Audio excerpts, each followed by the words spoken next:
Hey everybody, welcome back to Extended Timeline World War II. So as I said at the end of the last episode, I wanted to have a look at the armies of the world and their total strength.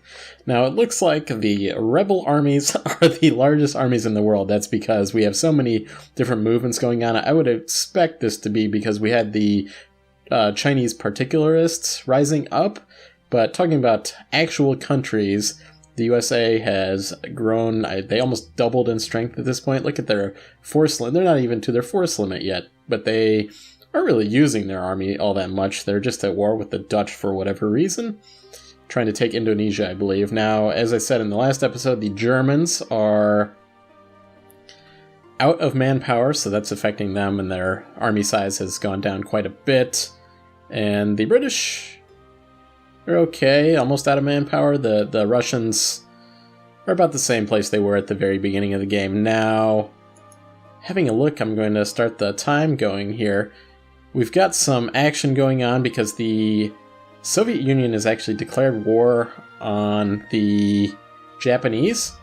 They want a change of government in Japan. It's their casus belli.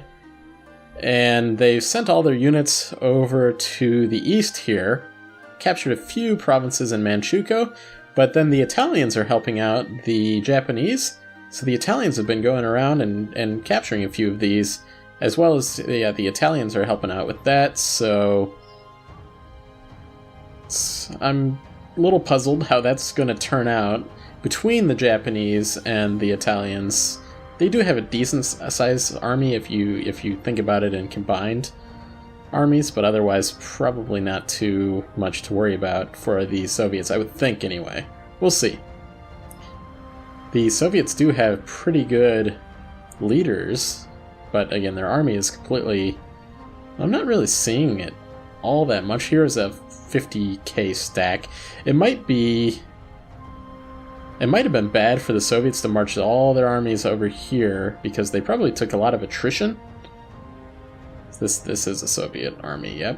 Okay, yeah, and this is where all the particularists here are here. And I did see some of them were fighting the Japanese. I'm not sure, I'm going to guess that they probably fight both the Chinese or the Japanese.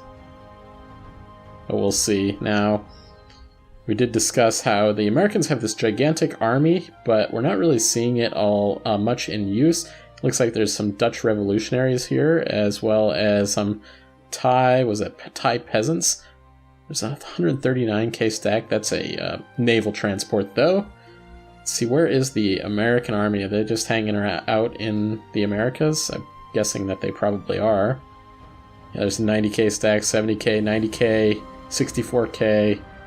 Yeah, they're just hanging out in the East Coast, West Coast, and a little bit in the Midwest of the Americas. Alright, well, that's a little boring. It'd be nice if they actually used that army.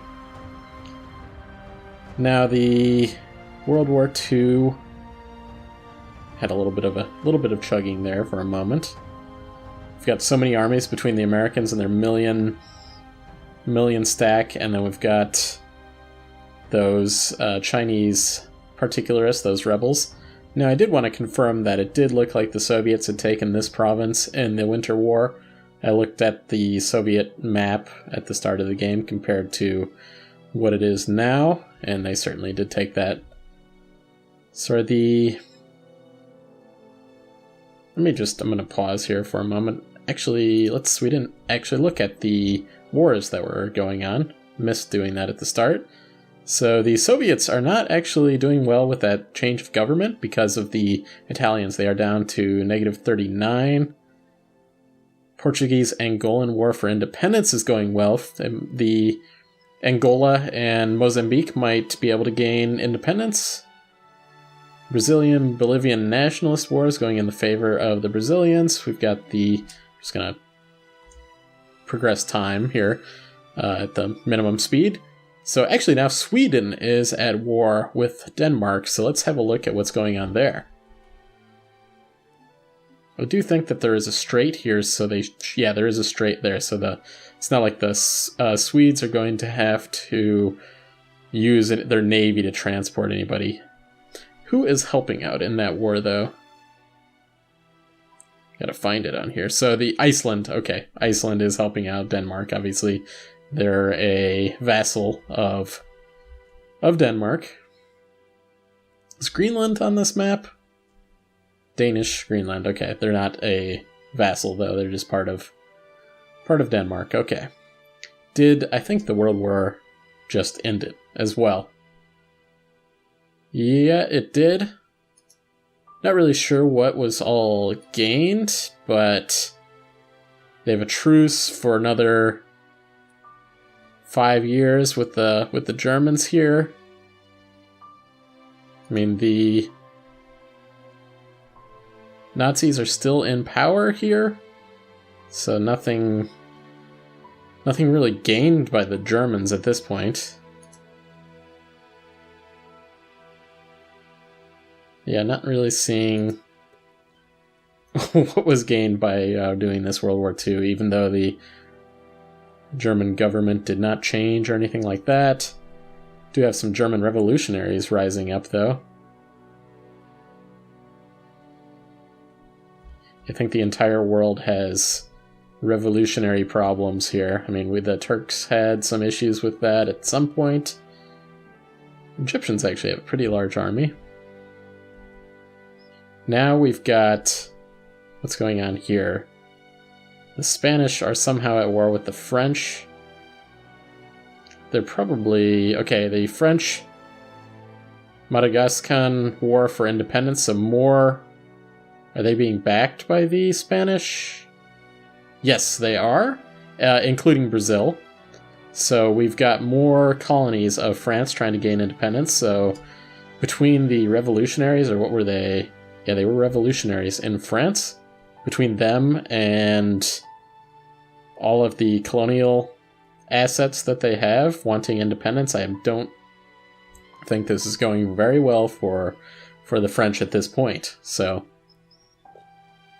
let's have a look at what's going on in South America, because we did have some things going on. Yeah, the Brazil, there, we just hit it right in time, and the game really slowed down when that happened. The Brazilians captured several provinces in Bolivia.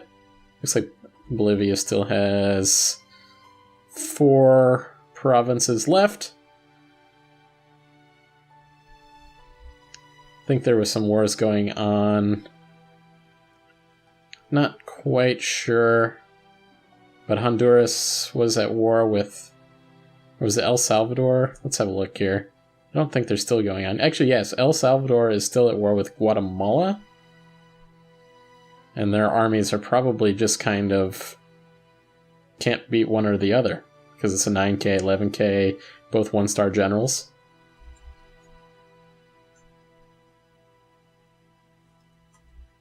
Alright, well, let's head back over to Europe. There seems to be a lot of action going on here. Maybe we should check out the...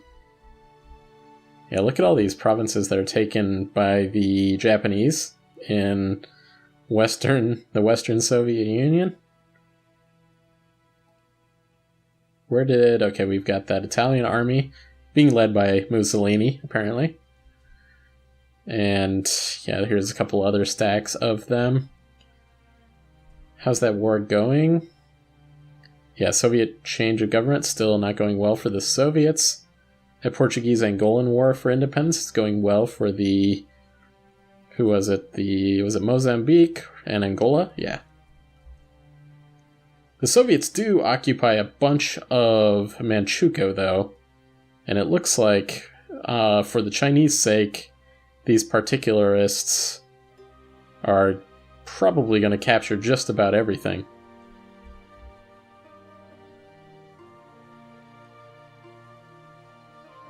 Got Soviets have their 3-star general in here.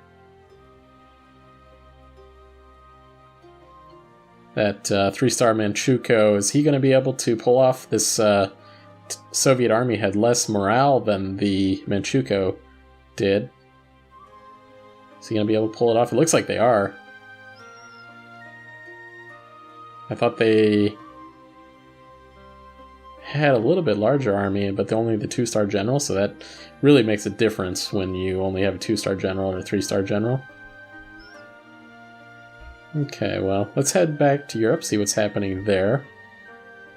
We've got the Spanish and the French revolutionaries causing problems, causing havoc. It looks like the Spanish are now moving into French Maghreb here, going by across Gibraltar, it looks like, which I'm sure there's a strait there. Yeah, I can't tell that there is, but I'm sure there is.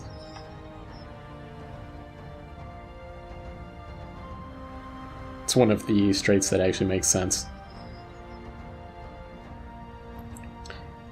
Okay, well, looks like Germany defeated the revolutionaries that they were having some issue with. Just quickly looking at what wars were going on there.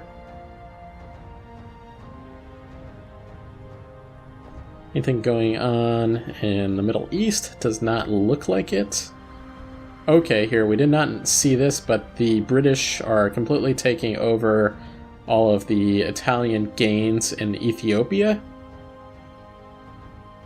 So that's where a lot of that war score is coming from for the British. Yeah, I don't think that the Italians will be able to fight off the British there with all their Commonwealth assets. They have quite a bit to work with. It's like our game was slowing down a little bit here. Yeah, that's unfortunate though that the game's getting a little slow here, but we'll keep going. It's just so many wars going on right now. If it calms down a little bit, it looks like there's an Argentinian-Bolivian nationalist war. That is gotta be... I'm not gonna pause. I want to keep time going at least a little bit here. So it looks like yeah, there we go, just ended. Argentina wanted to mop up the rest of Bolivia and did what they could, and now Bolivia is down to one province, and Brazil and Argentina probably both have truces with them. If I was Peru, I'd probably go into Bolivia and capture that one last province, is what I'd do. Okay, we've got... the Brazilians are at war with the French, because the Brazilians are helping out the... I don't know who it was, but somebody was trying to gain independence. Madagascan war for independence, and the Brazilians were helping out them against the French.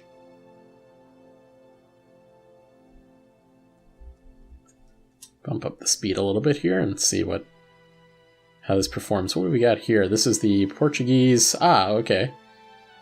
Portugal and the Portuguese Mozambique, that's rising up.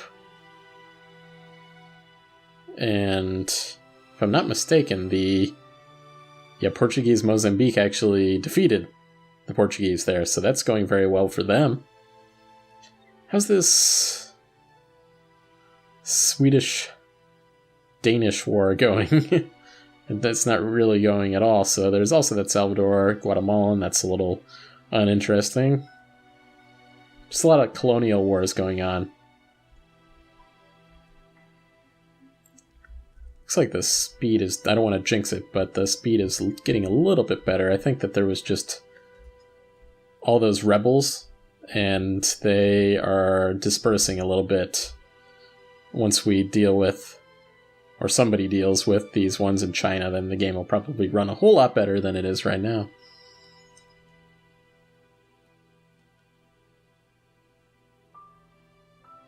Yeah, it's just interesting, the tactics here between the Soviets are completely focusing on the east here in Manchukuo, but then since the Japanese have the Italian help, the Italians are capturing some parts of western Russia.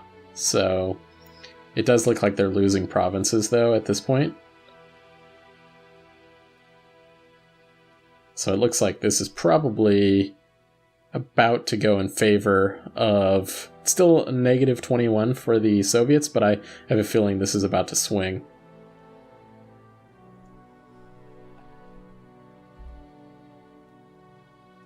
And of course, all of France is basically occupied almost. That got some revolutionaries still.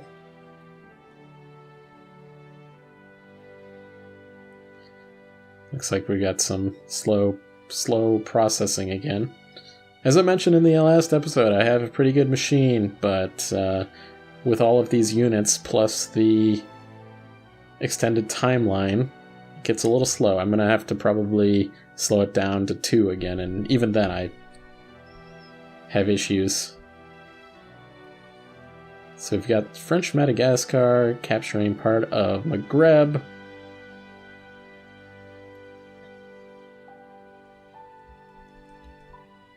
Looks like the Saudis have some Saudi Arabian noble rebels rising up as well.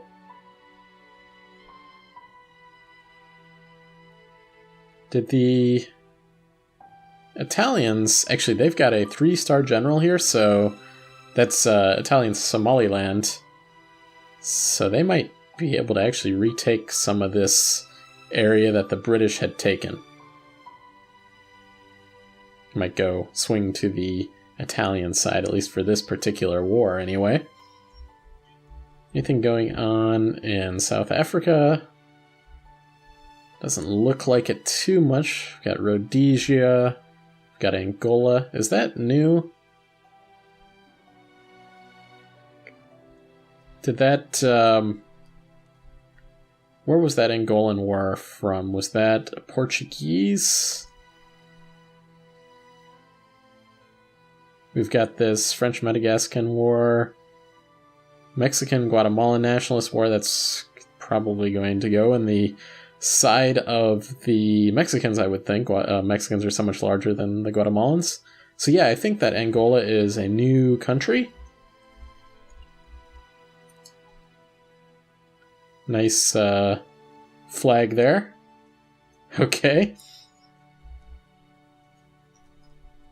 Try to take this up to speed 3.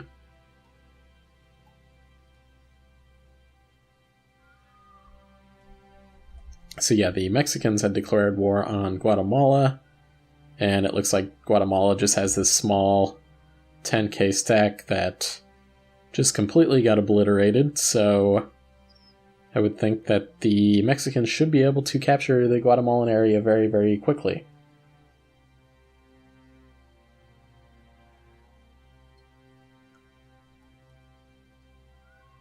Getting some slowdown here. Let me knock down the speed again to 2. And so the Americans have this huge army. There's supposed to be a war with the Dutch, but aren't using it in any way. And it looks like the... Let me check over here. It looks like that Soviet war against the Japanese has ended. Now, okay, so we have Japanese... Korea. That's gained from the Soviet Union, it looks like.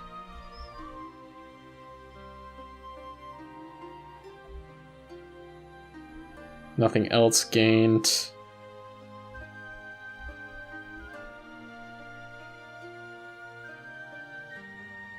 Probably look at diplomatic. So yeah, this is newly gained land here. Doesn't look like it's been cored up yet, so they'll have to core it up. And is this Chinese war also over with? Yeah, it is. So Japanese are doing, decently. They didn't lose, at least, and they actually look like they held Taiwan, it looks like. And Suzhou. Okay. Well, that's good for them, I suppose. Now they do have to deal with these Korean separatists, apparently. Very, very large stack of almost 300k. We'll see how they deal with that. I think they just lost, and they're doing a retreat. We've got some Soviet Union forces still here in Korea. I'm surprised that the Japanese were able to defend this area. So, I mean, that's different. When I was doing I mentioned in the last episode, I was doing a test run, and Japanese were not doing well at all, because the Americans were also at war with them, so didn't happen this time.